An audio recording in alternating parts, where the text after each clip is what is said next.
Welcome to a special coach spotlight here at the Kokomo Post Sports. I'm your host, Jay Stevens, and joining us today is the new head football coach at Northwestern High School. It is Shane Turnipseed. Shane, welcome to the show. Thank you so much for having me. Very honored to be here and to be the new coach at Northwestern, and very thankful for all you guys do for the community and athletics. So, Northwestern football, that community is a community that was full of excitement last year. They were 9-2. They won their first sectional game since 2013. First winning season, I believe, since 2016. There's a lot of promise there, and I'm sure those were a couple of the things that kind of drew you to that school and that opportunity to lead the football program. But what else maybe drew you to Northwestern for you to take this job? Yeah, so obviously the success they had last year was really exciting, and knowing that those kids got to experience that, I'm very happy for them, and they have some belief instilled in them, which is really great. But I went to North Miami. I graduated from North Miami High School, which is fairly close, and we would compete with Northwestern. So I always looked up to Northwestern, and knew it was a great school and great community, and that was really a big part of it. It's closer to my family. It was, we have young kids, so a 3-year-old and 15-month-old twins. So being able closer to family was really important for us. But really, I just knew it was a great school and a great opportunity, and so excited to be going. That opportunity is one to be a head coach that you talked to your wife now about 6 years ago now, but it was, I think, on the first day you guys met, you told her you had a 5-year plan. Within that 5 years, you would want to be a head football coach at the varsity level. It's a pretty bold thing to say to someone that you just met, but it all worked out, and here you are now. But why, way back then, did you say to a girl you just met that you had a dream of being a head varsity football coach? Yeah, it's just what I've always felt called to, what I felt my purpose would be and my hopes for my career. And luckily it has worked out, and we were just a year off of my projections. So sometimes you make plans and God laughs, but it's still pretty close to what I'd said. I wasn't just trying to impress her, no, it was just got deep into it on the first day, talking about life and what we wanted out of it, and she had receipts on that and pulled that up for that post that she made, which was great. So. That could be a little nervous of any person, either male or female, on the first date, discussing something that's a major plan career-wise that you said that it could go great or it could also go bad. Were you nervous during the conversation you guys had? No, I mean, it was really that first day. We met at a high school basketball game. Okay. And, I don't remember anything about the game. We just talked the whole time, and it was just instant connection. And obviously I felt comfortable at the time sharing that, and it just flowed easily. How was that process been from that point until now, as far as your relationship with her, but also support from your wife helping you get to this point? Oh, it's so important. Like, her support is unwavering. She's just awesome. She's amazing. She is a stay-at-home, or she works from home, and has all 3 of our kids. So as you can imagine, she's a superwoman for sure. I could only imagine. I got one at home. My wife works from home. I'm home with him a lot too, but I could only imagine working from home with 3 kids. I saw, you got twins too. Yeah. So you're not just, I can't even imagine thinking about she's a what saint. She's dealing. She's a saint. She definitely is. You came from, I think it was Lafayette Jeff? Yep. You were there for 9 years. Yep. What about that program helped you prepare for this moment? Yeah, so Lafayette Jeff had a lot of tough years, and getting to kind of be there at the start, and being under Coach Shanley as he was building that program into a great program that it is now and has been for a lot of years, was really important, really foundational for me. It's the only place I've worked. He's the only head coach I've coached under for football. So to have that great of an example, to be a mentor for me, has been amazing. And being able to grow through that program and have all sorts of different roles has really, that along with also being the head track coach for 4 years, those 2 things really, I feel like, have really prepared me for this. What were some of those roles you had while you were there? Yeah, so I was offensive coordinator for 2 years, co-offensive coordinator, run game coordinator for 3 or 4 years. I coached offensive line the whole time, except my first year I was actually a freshman receivers coach, which was a lot of fun. Yeah. A lot of fun getting to throw passes. All Yeah. that. It's nice. But and a couple years as special teams coordinator as well. So the offensive coordinator piece, and I think about that immediately, not only just because it's one of the higher assistant coaching roles you've had, but Northwestern's offense was pretty good last year. They had some good guys on offense, almost very senior heavy team. So there was a lot of those guys who are a big piece of the pie for that offense. They weren't there, but there's also a lot of youngsters that are there at that program. What will you bring over from Lafayette Jeff as far as on the offensive side of the ball that the players will be able to buy into and hope to have success on the football field? Yeah, so in my time at Lafayette Jeff, we had the number 1 scoring offense in 6A when I was the offensive coordinator, and most years we're at the top of the state. So it's high scoring, high powered offense that we're bringing here. And Coach Shanley came from Ben Davis to Lafayette Jeff. Coach Small came from Ben Davis to Northwestern. And they're, as I'm watching, breaking down film from last year for Northwestern, there's a lot of terminology that's the same. And it's really going to make it nice that there is a lot of carryover. It's a really similar offense to what they ran and had a lot of success running last year, which is exciting. So is it going to be more of a pass-heavy offense? Depends on our personnel. Yeah. So we've been at Jeff. We've been pass-heavy this past year. Our quarterback threw for over 3,000. We've had years where we're more balanced at about 2,500 passing and rushing. It just kind of depends on your personality. You find out who your dudes are and you get them the ball, and that makes you look good as a coach. It definitely does. There are some dudes over there at Northwestern, and I can't wait to get over there and watch them in the fall. Thinking more about this new opportunity for you, offense is going to be, I say, your forte, but defense is one of those things we saw in the Super Bowl. Get that front four going, not having a blitz at all, and Patrick Mahomes couldn't do anything. On the defensive side of the ball, what is your philosophy moving forward, at least in your first year leading the program? Yeah, so our defensive coordinator, Coach Hagan, he's the head coach of the defense, and we've met and talked a lot, and I actually knew him. We both came into Lafayette Jeff at the same time. Okay. And he moved on after that, but so I had a relationship with him, and he's the head coach of the defense. I'm going to make sure that we're flying around all 11 to the ball, that we're elite tacklers, that we're playing with relentless effort, that we're lined up correctly. But that's kind of how I'll manage that, and I'll help him out with whatever he needs from me. But my trust is in him, and he's going to do a great job. And he did a great job last year as the defensive coordinator as well. Definitely did. Are you going to be kind of the offensive coordinator in your first year there? Yeah, I'll be calling the offense. Okay. And we have other great coaches as well. Coach Haramo, coach the offensive line, Coach Braden, coaching the running backs, Coach Jones, coaches D-line and O-line. So trying to keep the staff as intact as possible to give the kids some continuity was really important for me. But yeah, I'll be calling the offense, and it's a group effort though. It's not, my name's on the program, but we're all working together to help make a positive impact in kids' lives and win some football games. That could be a little tricky for you. Not for you, just any coach out there trying to be the head coach, but also trying to run the offense and call plays. That can be a great formula for success. It could also be a slippery slope that leads to numerous losses. How are you going to try to balance being the head coach, but still trying to make sure you manage the offense at a high level?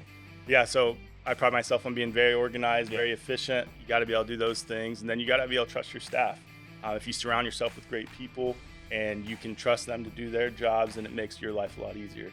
What are some of the things that popped out to you as you're getting the students there a little bit about the athletes you'll be coaching next year? Yeah, they're just great kids.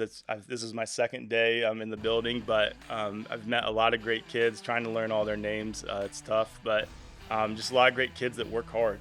I know Coach Small instituted a great culture, and that's evident coming in. It's not a rebuild. We're trying to take it to the next level. So there's a lot of great athletes. Trying to get the athletes that aren't playing football in the building to come out to football, as I've been hitting the recruiting trail hard in the building so far, and I'm really focusing on that too. That can be tough, man. A lot of kids at Northwestern play 2 or maybe 3 sports. It may be tough to get them to come in the school year. And then let's just say, a thought in my head, maybe they have summer plans. Or maybe aren't athletic summer plans, where they're going away on a trip here. They got summer camp this week, and then they have a family trip that week. It might be tough getting those kids out there. How are you going to go about trying to flip the mind of the youngster to say, no, football is a path for me in the fall? Yeah, so you gotta pick your battles, and you gotta be flexible in some areas to try and meet the needs of everyone. Everyone's got a life to live Yeah. outside of football, as do I, and got to try and meet those needs. But there's still standards that we have to meet, and making sure that they can meet those standards while still doing their other things. But I think the culture at Northwestern, from the athletic department that Mr. Horseman has helped create, is a great culture of kids playing multiple sports and just figuring it out. Not letting adults' egos get in the way, but doing what's best for the kids is most important. I've always enjoyed getting out to Northwestern for football or basketball, really any sport. The fans are great. The atmosphere at sporting events is amazing, and I can't wait for you to talk to you after that first time you're there coaching, and I'm there on the field with you, just talking to you about the atmosphere and the scene there and all the fans. It's gonna be a fun thing. What are you looking forward to when it comes to coaching your first game there? Yeah, I'm definitely excited to see what the atmosphere is like. It's great to hear you hype it up, and I'm really excited for that. Can't look too far ahead, but really just excited to be in the building now, and trying to build relationships with the kids and set the standards for our program. But really excited for that. That first game is going to be real fun. What are some of those standards for the program? Yeah, so our mantra, what we're about, is dare to be great. So that dare stands for discipline and attack with relentless effort. So we're going to be disciplined, doing all the little things right, establishing great habits that benefit us not just in football but in school and further on in life. And then that attack with relentless effort, everything you got, one rep at a time.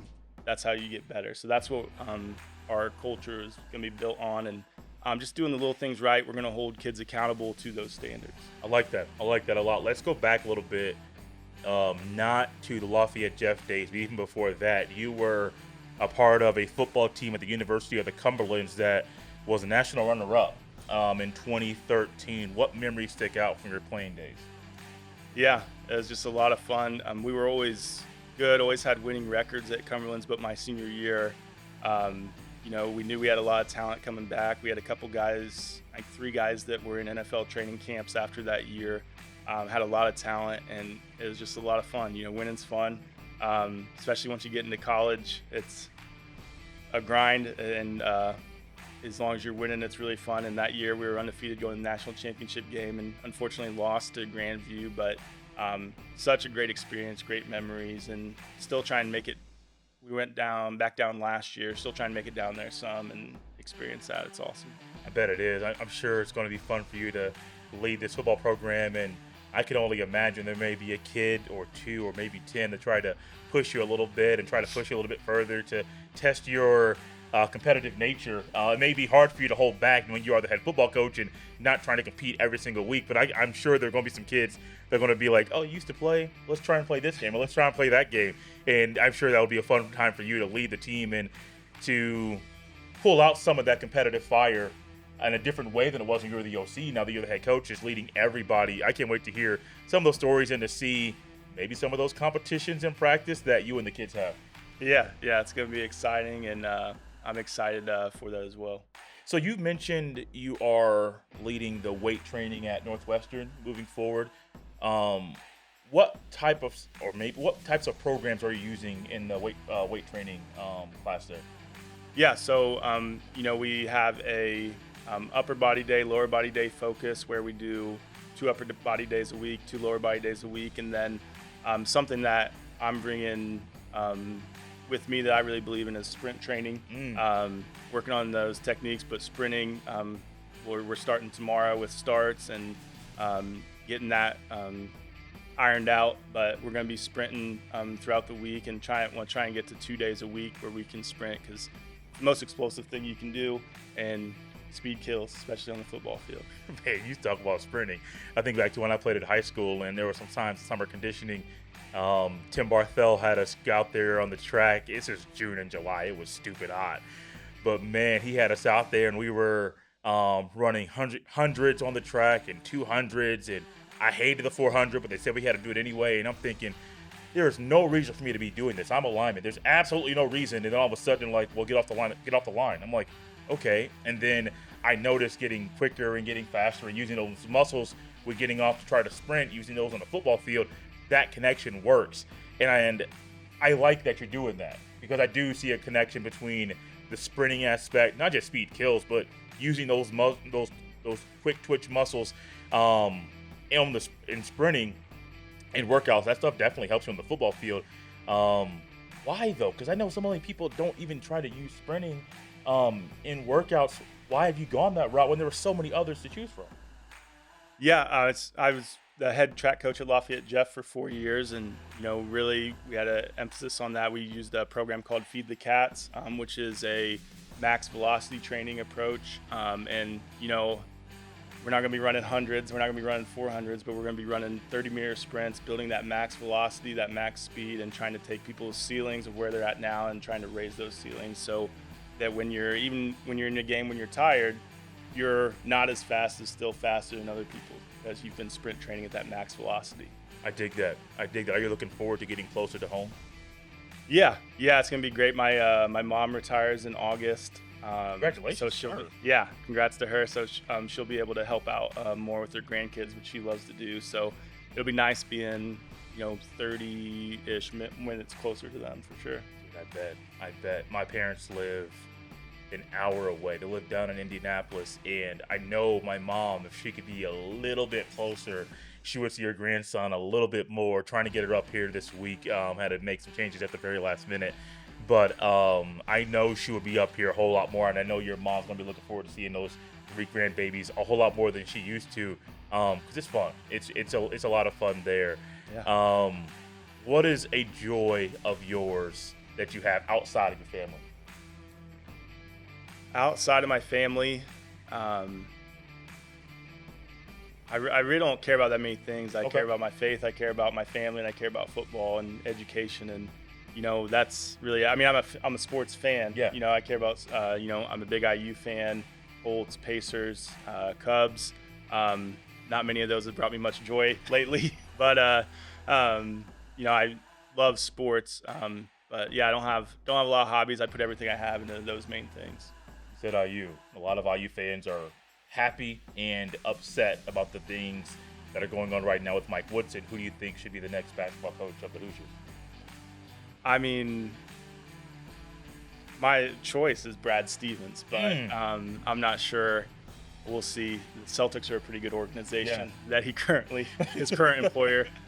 So that would be amazing, but we'll see what happens. Obviously, it's tough when you have a former great player that has not lived up to expectations. So it's kind of a tough situation there. I understand, but excited for the future, and I'm sure they'll hopefully find the right guy. I sure hope so. My mom's an IU grad, and I can't stand seeing IU fans be so upset. They have a reason to be upset, don't get me wrong, because things have been poor for a very long time. If it wasn't for some things Kelvin Sampson did, I think the basketball program would have been in a better spot. He may still be there. Maybe. I think he did a great job. He's doing great at Houston. It's phenomenal at Houston.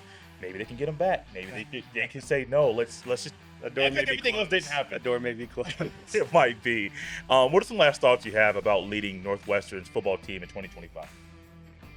Just so excited for the opportunity, so blessed, and just excited to be trusted to help make a positive impact in kids' lives. That's really what it comes down to for me, and I'm excited that they got to experience last year, and they know what it looks like to win, and a lot of those foundational things are there and can kind of hit the ground running and try and build it and take it to the next level. Guys, that's Shane Turnipseed. He's a new head football coach at Northwestern High School. Getting a little glimpse of his philosophy and who he is as an individual before the fall football season starts. I can't wait. I know it's February currently, but in my mind, I'm fast forwarding to August and September and October to get on those sidelines and watch football, especially at Northwestern High School. And this has been a special Coach Spotlight. We'll see you next time.